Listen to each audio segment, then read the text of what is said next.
I tell stories. You may come to Cumbria for the lakes, but look a little closer. We've been spending 7 days exploring the layers of this incredible county. This is a week in Cumbria.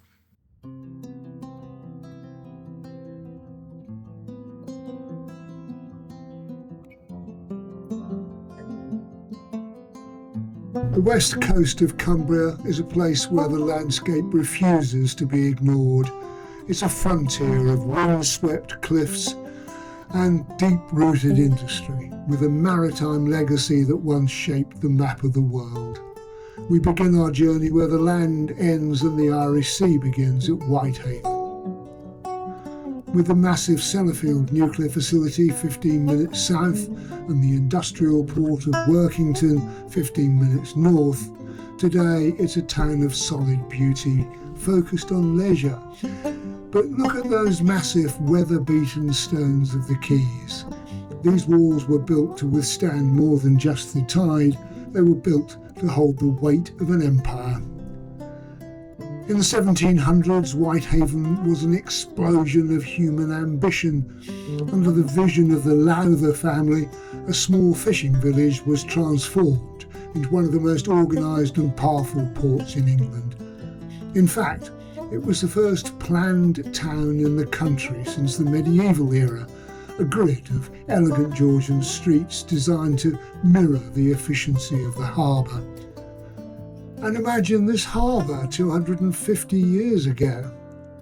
It wasn't the peaceful marina you see today. It was a forest of oak and hemp. Hundreds of tall ships would be squeezed into these basins, their masts silhouetted against the sunset. These were the container ships of the 18th century, carrying black gold, coal, from the deep pits that actually ran out underneath the seafloor in Cumbria. These ships didn't just stop at Ireland, they crossed the Atlantic to the Americas, returning with tobacco, rum, and of course stories from the New World. And it was a place of high drama too. It's the only place in England to have been invaded by the American Navy. In 1778, John Paul Jones, a man who learned his marine craft right here in Whitehaven, returned with a raiding party to set fire to the shipping. It's a story of rebellion and irony that still echoes today. And while the age of commercial sail eventually passed, the town's spirit remained tied to the water. Our favourite memory of this place is arriving about 25 years ago, finding it packed with people, getting a parking spot just in time to watch a small fleet of tall ships sail into the port. In many recent years, history has breathed again as the magnificent tall ship festivals have seen those square-rigged giants return to the harbour, their sails billowing once more against the backdrop of the Cumbrian fells. But Whitehaven isn't a museum piece, it's a town steadily reinventing itself. As you look across the water today, the heavy industry has been replaced by the sleek and not so sleek hulls of Whitehaven Marina. With over 400 berths, it's now one of the premier sailing destinations in the north. A hub of modern leisure that's brought a new kind of energy to the waterfront. And rising above the harbour is the Beacon Museum. It isn't just a building, it looks like and is a lighthouse for the local heritage, using high-tech displays to tell the story of a town which has been here since the Vikings to the Atomic Age. And notice the newer silhouettes on the skyline, and the modern harbour hotel and Edge Coastal Activity Centre. These developments represent a bold investment in the town's future.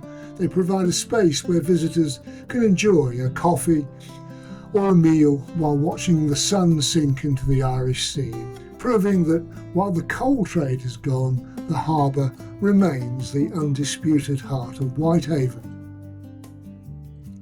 So leaving the salt-encrusted air of the coast, we travelled just a few miles inland, the landscape softens slightly.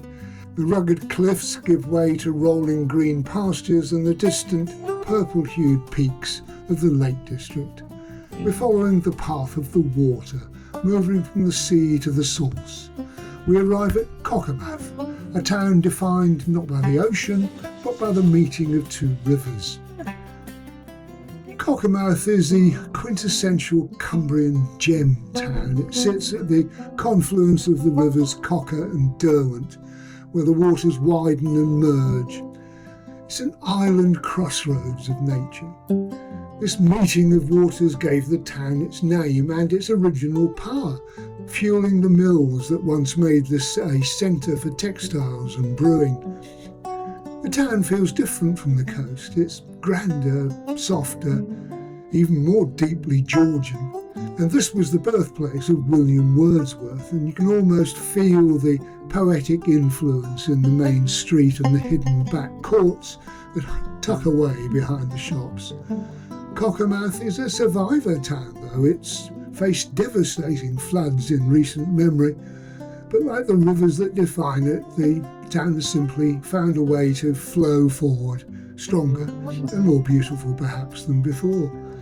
What truly sets Cockermouth apart in a modern world is its soul, found in its independent shops.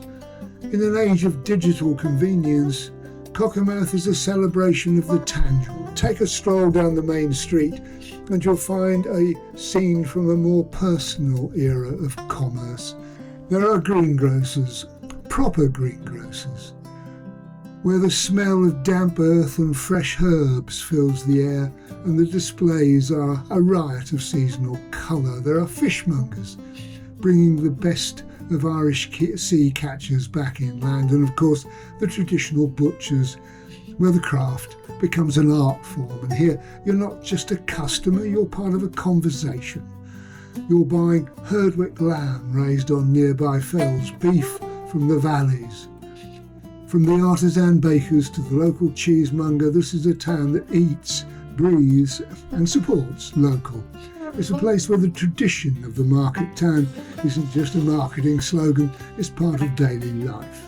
From the deep sea history of Whitehaven's harbour to the bustling streets of Cockermouth, this corner of West Cumbria is a study in contrasts. It's a place where industrial grit meets poetic beauty, where a proud past is being carefully woven into a vibrant future. Whether you're watching the masts sway in the marina or sampling the local harvest, you're experiencing the true, unyielding character of the Cumbrian coast, a place that's always known its worth.